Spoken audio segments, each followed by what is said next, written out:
आज वाशिमच्या सावित्रीबाई फुले महिला महाविद्यालयात गेल्या महिन्याच्या 26 आणि 27 तारखेला म्हणजे 26 आणि 27 डिसेंबर 2025 या 2 दिवशी जे वत्सगुल्म जिल्हा मराठी साहित्य संमेलन पार पडले. त्या संमेलनाच्या संदर्भात शेवटची बैठक आयोजित करण्यात आली होती. त्या बैठकीमध्ये अहवाल वाचन आणि जमा खर्चाचा तपशील देण्यात आला. शिवाय ज्यांनी सातारा येथील अभा साहित्य संमेलनात आमंत्रित कवी म्हणून भाग घेतला आणि आपल्या भाकरीचा मेळ या कवितेने तेथील श्रोत्यांवर खूप मोठा प्रभाव टाकला, ते वाशिमचे सुपुत्र आणि कार्यकारिणीचे सदस्य डॉक्टर विजय काळे यांचाही सत्कार करण्यात आला.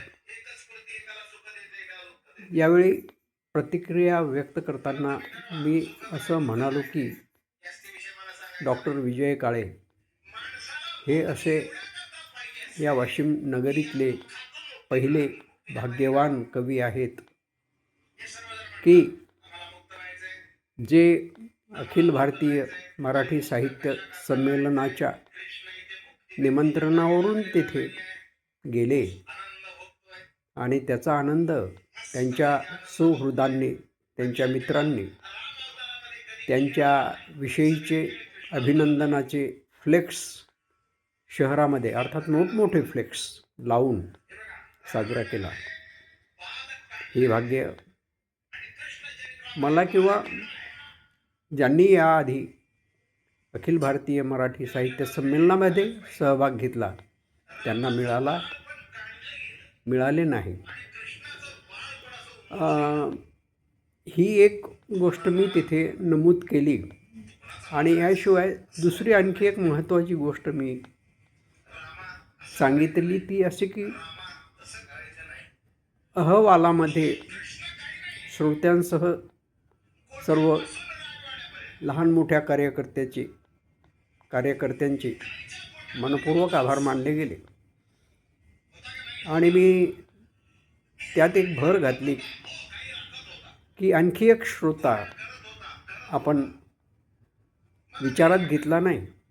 तो श्रोता कोण, त्याविषयीची माहिती सांगताना मी थोडा संदर्भ दिला. तो अमरनाथ यात्रेचा.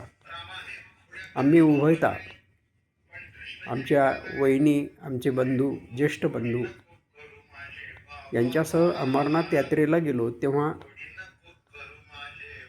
त्या गुहेमध्ये जे बर्फानी बाबाचं लिंग तयार होते त्या ठिकाणी काही पुस्तकं मला वाचायला मिळाली आणि एक संदर्भ तिथे असा सापडला की कधीतरी त्या काळात शिव पार्वतीला त्या ठिकाणी बसून कथा सांगत होते आणि अट अशी होती की बुवा पार्वतीशिवाय ती कथा दुसऱ्या कोणी ऐकू नये. अर्थात इतक्या निवांत ठिकाणी कोणी असणे शक्य नव्हते. पण मग कथा सांगितल्यावर शिवाच्या असं लक्षात आलं की अरे या ठिकाणी एक कबुतराची जोडी आहे. म्हणजे कबुतरांनी ती कथा ऐकली आणि म्हणून मग मी इथे संदर्भ दिला की एक कबूतर व्यासपीठाच्या वर जे लाईट्स लावलेले आहेत तिथे त्यानं आपलं घरटं केलेलं आहे. त्यात कदाचित त्याची पिलं असतील आणि मग ते कबूतर तिथं अधूनमधून येत होतं. 2ही दिवस ते पाहिलं मी. आणि तिथे जो काही आवाज चालू होता त्यानं ते कधीच बिचकलं नाही. शांतपणे त्याचं काम काय असेल ते त्यानं केलं आणि अर्थात त्याच्या कानावर तिथे जे काही चाललेलं आहे ते नेमकं आदळलं असेल म्हणून तो श्रोता. तर अशा या अमानवी श्रोत्याचे सुद्धा मी मनपूर्वक आभार मानले.